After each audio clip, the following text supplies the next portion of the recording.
So, how do you know what it is you are born to do when you are older? How do you know what it is you're supposed to be doing, and if you are on the path in the career or the profession or the job that you are born for? The answer is you were doing it as a child. We as children show ourselves as adults what we were born to do by doing the things in childhood that make us the happiest. We are supposed to be in jobs and in careers and professions that make us shine, that make us happy. The high functioning creative empath, like I've said in other videos, will try a lot of different hats on. They'll have a lot of different jobs. They'll try a lot of different things out in order to find that thing that just fits them like a glove. Because the high functioning creative empath has a misguided youth, has a misguided life, because they are not guided by the right people from birth up until adulthood when they, start their careers or do their training or whatever. We know what we love to do, but because we don't receive the support in doing it, we will either think, I mustn't be meant to do it. I mustn't be meant to be a writer or a musician or a scientist or a whatever, because if you get no support doing it, going through your life, your education, that sort of thing, you'll often end up just taking jobs that pay the bills, or, excuse me, I've just had dinner, getting into a career that's the easy route. But as I've said before, if you don't do what you're born to do, it becomes a regret when you die. Because I sit with a lot of people when they're dying, and I have done my whole life. One of the things I used to say to them was, do you have any messages to, is there anything that you want to tell the world that I can pass on to them? And every single one of them used to say, don't die with regrets. One of the biggest, the two biggest regrets usually is to do with love. I should have married the love of my life. I should never have married, whoever. And the other one was I never went for that audition. I could have ended up on Broadway. I was too afraid to sit those exams. I never went for the career that I wanted to do. I should have tried to do that stand up on open mic night, that sort of thing, to do with career and profession. I did the wrong job. I was stuck in a job I hated for 30 years, or I wanted to try out for baseball, but, I never had the confidence, like that sort of thing. So now this is what I try to teach people.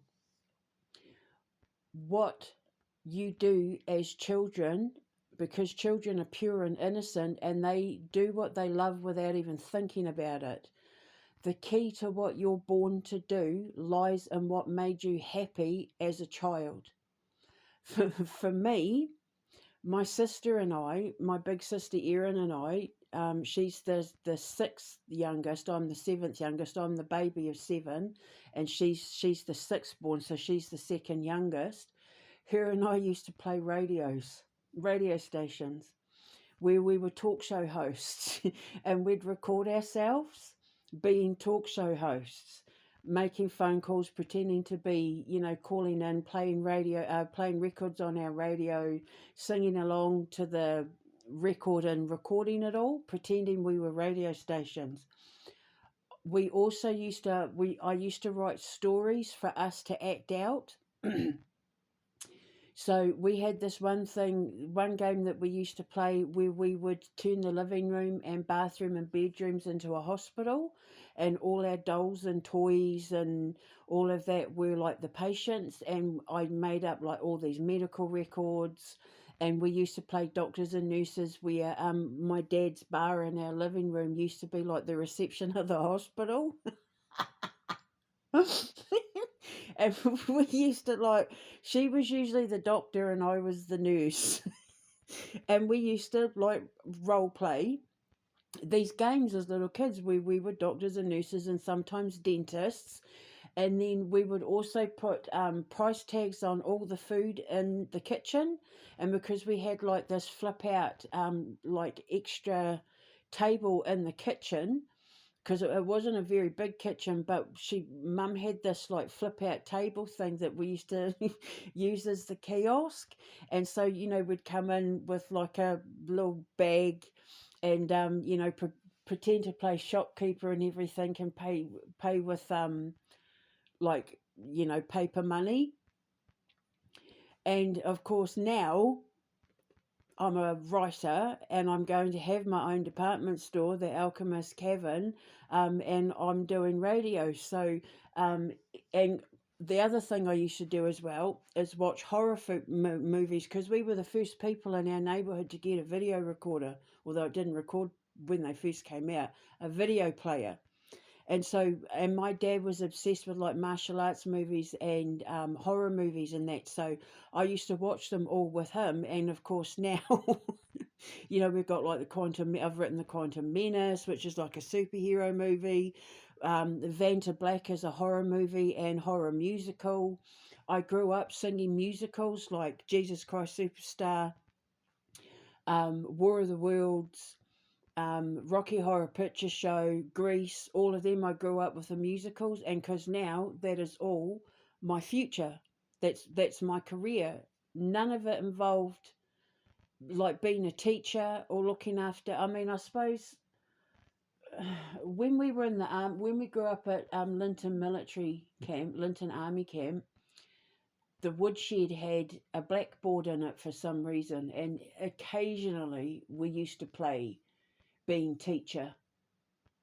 But with me, it was all about writing and singing and performing and having shops and, like caring for people.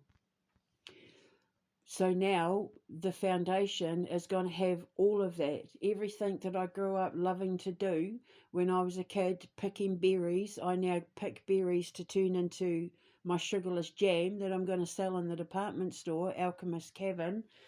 Everything that made you happy as a child, paranormal investigations. I was obsessed with the paranormal as a kid because I was trying to understand what was happening to my siblings and I in our home. I was fascinated by it. And because my sisters used to do witchcraft and all of that when we were little, my dad used to call it voodoo witchcraft bullshit. Those bloody witches, he used to say during the, get away with that bloody voodoo witchcraft bullshit. And he was the most powerful one of us all.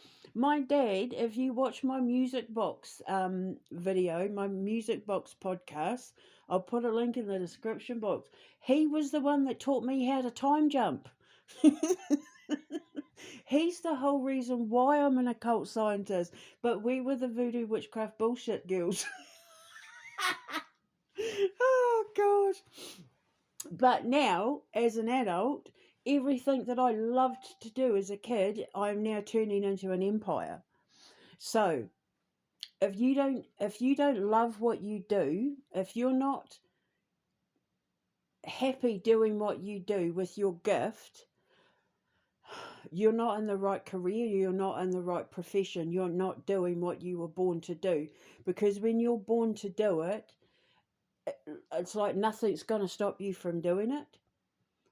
It eats away at you when you're not doing what you love as a high functioning creative empath.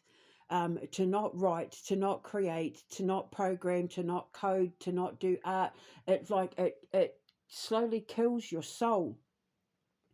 And 90% of you won't be in the jobs that you love, won't be doing what you love because of lack of confidence. But if you died tomorrow and you never went for that audition, or you never, tried to do the tryouts for basketball or rugby or, whatever, you're going to regret it. You'll die regretting it because you never know what could happen. you might end up writing the next American, the next great novel. You might become the next J.K. Rowling, or, the next Jim Carrey, or the next whoever. But when you're born to make a difference, your child self knows it and starts preparing you in childhood. But the problem is, the high functioning creative empath is never given the support and nurtured for their talent the way they're supposed to as children, because they're around people who don't understand them, or they're threatened by your gift or your talent or whatever, so it's never nurtured.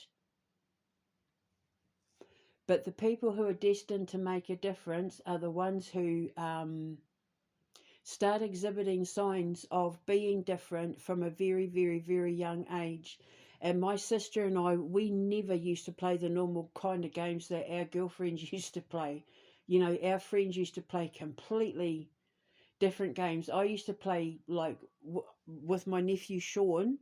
We used to play like wars and that, where we would strategically work out the battles and all that sort of thing. And now my son and I have made a video game based on a story I wrote called With a Little Help from My Friends.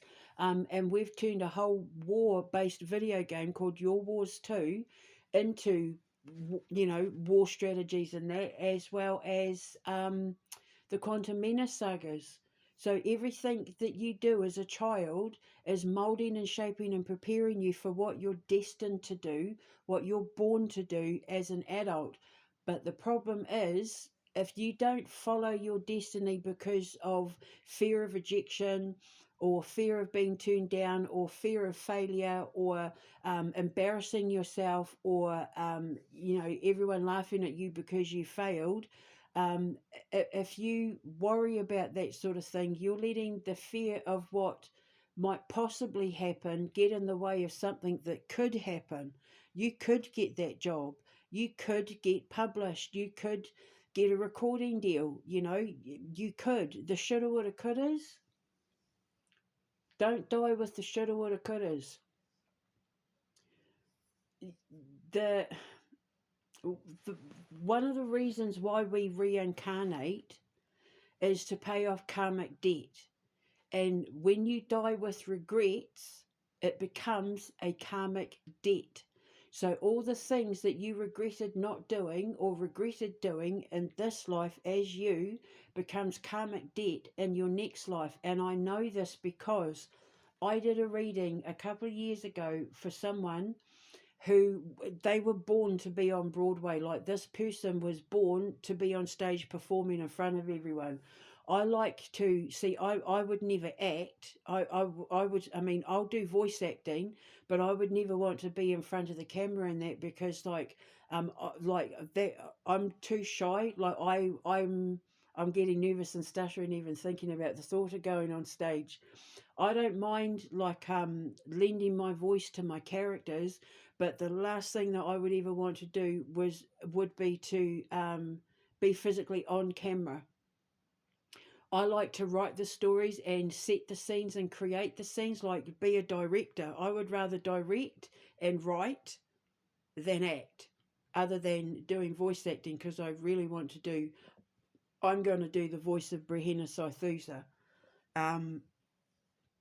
And probably the Quantum Menace. I'm not sure, but the voice I'm going to lend my voice to is Brehena Saithusa, and I have spent years working on so many different accents and so many different voices for my characters and that, because I know that when I meet the actors who are going to lend their voices and lend their skills to my characters and that, I'm going to know as soon as I hear them act, or as soon as I hear that voice, I'm going to know whether they belong to any of the characters that I've created. But I've been doing that since I was a child. I've been doing the investigation since I was a child. I've been doing the unsolved murder things with my dad and that since I was a child. So none of this is new to me. It's not like I just suddenly woke up in 2016 and said, I want to have an art school, blah, blah, blah. This is everything that has been building up to now from when I was a child. Now, this guy, he was born to be on stage. He was born to be on in pantomimes and on Broadway, but he lacked the confidence. And then what happened was, when I was doing his reading, because when I read the lines on your wrist, I read your past lives and I can tell how many lives you're here to make up for. So if you've lived 6 or 7 lives where you died with regrets or had karmic debt, there will be 6 or 7 different things in this life that you have to deal with now in order to pay it off to clear the karmic debt of the last 6 or 7 lives that have turned up on your wrist. I don't know, my mum taught me how to read palms when I was little. Palms and tea leaves and coffee cups when I was little. Like it's nothing for my family to be doing palm readings and tea leaf readings and all that sort of thing. Even though it was my dad's side that were well known for it, it was my mum's side that taught me how to do it all. So of course, Miss Mouse's brew house at the foundation, my tea house, we're doing tarot readings and tea leaf readings and palm readings and coffee readings and card readings and all of that, because my sister does tarot readings, my other sister does card readings. I grew up with all this sort of stuff. So what happened was he got hit by a car and he died before he had a chance to go for his audition. So he died never knowing whether he would have made it on Broadway or not. And then in this life, this was a guy that pretty much never talked without singing. He would sing everything and, perform and dance and sway in that with, like, in normal conversation, he would turn it into song. He wanted to be the center of attention. He was the center of attention for every room that he walked into, because he was a larger than life character. But the thought of him going for an audition scared the shite out of him. And I said to him, if you don't at least try, it's going to become worse in your next life. Which means, like, in his next life, he might end up being born deaf or mute, or lose the ability to communicate. He might be blind, that sort of thing, because there's certain algorithms that our souls have to follow, have to live by, in order for our soul to have completion, so that when we die the final time, we get to choose what we want to do when we come back. We can choose to we can choose to just be cosmic dust. We can choose to be the part of a planet. We can choose to join, like, the birth of a star. We can choose to come back as a thing. We can choose to be a tree, but the meaning of life is to find the meaning in life, so that when you finally get it right and die, you then have the power and control to decide what it is that you want to be. Otherwise, you just have to keep coming back over and over and over and over and over and over again. Everybody is reincarnated. Every living organism in the universe is turned into something else when it dies. It's just the biology of evolution. But because we are conscious beings, because we are aware of our existence and our evolution, and we understand the process of life and death, when you get to your final life, it's when you've paid off all your karmic debt. You've done everything you're supposed to do. You've completed the algorithm.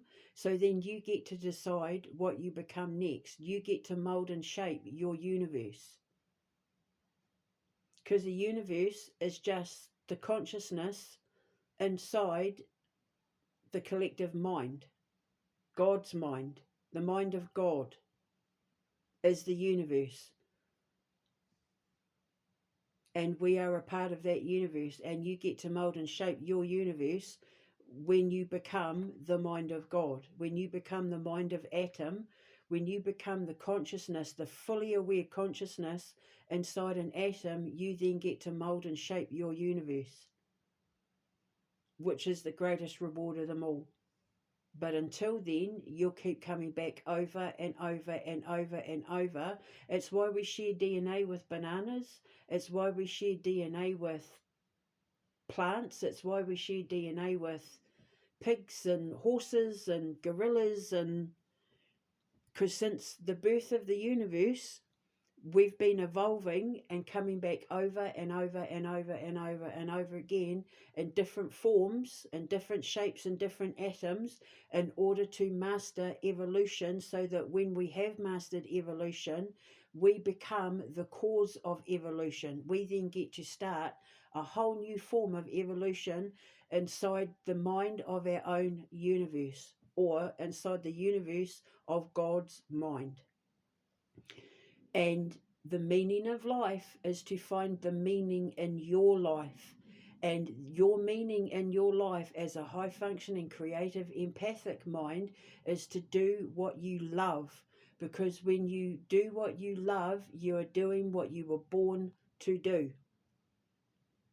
And if you don't love what you do, even if it's, say you're a musician, right, and you do get to like make music for a living, but it might not be making music in the way that you want to do it. Like, you know, you want to be a solo act, or, you know, you want to start a band, or you're a musician but you play everybody else's music, and you want to compose your own, but maybe you never learned how to like write music, or, you know, whatever. Or you write for movies but you want to write a novel, or you do coding for in a games company but you want to start your own games company, or, you know, you want to do coding for a space program, or, you know, something like that. You know what I mean, right? So the clue to finding the key to happiness and what it is that you're meant to do in your career or your profession or your job or your area of expertise was given to you as a child. So think about all the things you used to love to do as a kid. There'll be one or two things that you'll know, oh my God, I used to love doing that when I was a kid. That's the key. That's the clue. Because you're pure and innocent as a child, because you are still literally in the eyes of God an angel, like an earth angel, you aren't technically born until you finish puberty in the eyes of God.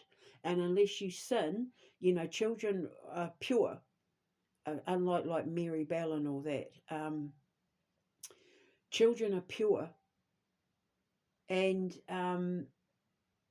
they, you know, you do things without thinking about it. And when you're a child, because you're around like your imaginary friends, and, you know, you're around like time jumping, and the past is the future and the future is the past and the present is the future and the present is the past and blah blah blah, you automatically are drawn to doing what you're going to do when you're older as a child, because you're already living it. You're already there. The child is already there as the adult doing the job, but they're just doing it in child form because it hasn't happened yet. So there's the answer. If you've been wanting to know what it is you're here for, if you're a creative, high functioning creative empath, and you're not sure what it is you've been born to do, what you're here for, the clue would have been as given to you as a child. We as children show ourselves as adults what it is we are meant to be doing when we're older. Our true calling, our true destiny, the thing that it is in the very core of you. You would have already been doing it as a kid. So I hope that helped. Hold your head up high. Know that you are loved. Ka kite anō. Mwah!